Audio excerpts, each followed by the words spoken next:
Hey gang, welcome back to Restorations. I know it's been a minute since we put out a video, but we had some things going on here in the shop, mainly with me. I sprained my MCL a while back, and so I haven't been able to be mobile enough to get in the shop, and of course you know I'm overweight, so that didn't help either. But I'm on the mend, doing my rehab, getting my weight under control, and so we got projects to get done. So I still have been working on the china at the table for the china cabinet, but we're waiting for some molding to come in. So while we're doing that, we got another customer with this table that's behind me, and this is going to be a quick one. Just wanted to sand it, resurface, restain, and repaint it. So you guys ready for this journey?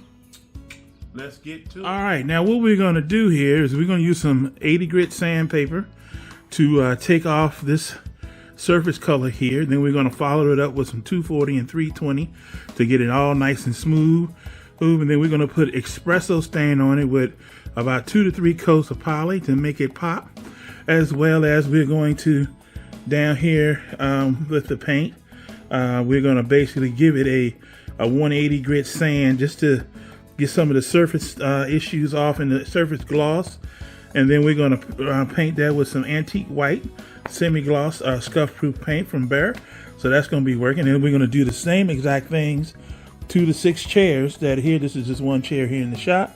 We're going to resurface that, make it espresso, and then the rest of the paint is going to be done in antique white. And I think this is going to come out great. So let's get to it, y'all.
Now, I don't know if you can see it in the camera, but look how pretty the wood grains are that was underneath that stain. So now we have to keep in mind that when we apply the espresso stain, which is a darker stain, that we need to put it in on such a way so that we can make those wood grains pop through. This is going to be a very beautiful table when we finish. So let's keep going, shall we?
All right, one of the things that we see when we're removing stain on chairs a lot is these gouges, as you can see right there.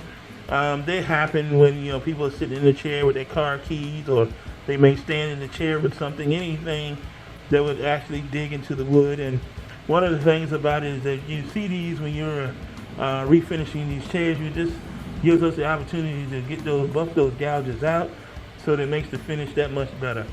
Just wanted to point that out to you guys.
All right, now that table is looking beautiful. I mean, look at the wood grain patterns. Everything is looking great, but we have a problem. And there it is.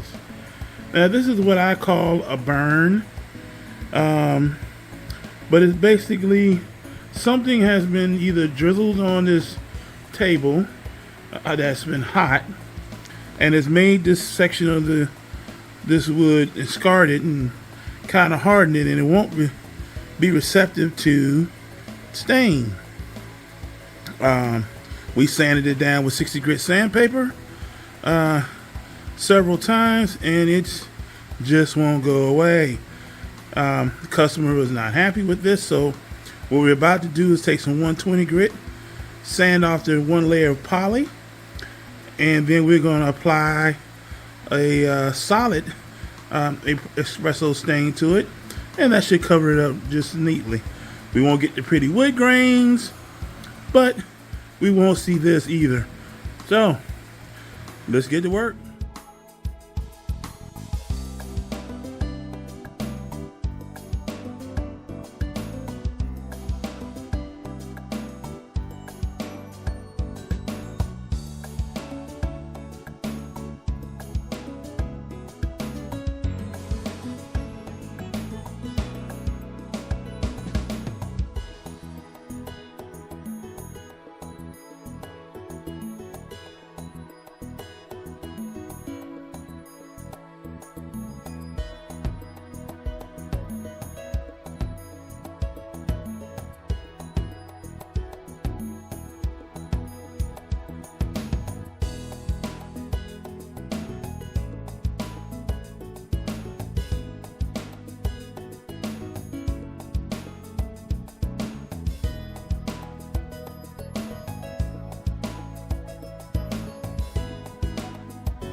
We are on our 4th attempt at trying to get this table right. Now that we know what the exact color the customer wants based on the chairs that we've got completed now, we're going to now take this table to that level, and then we'll be ready to get this one done. Sometimes it takes 4 shots to get it right. Let's get to it.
Well, this job has had a lot of twists and turns, and we've done this tabletop 4 times, but 4th time is the charm.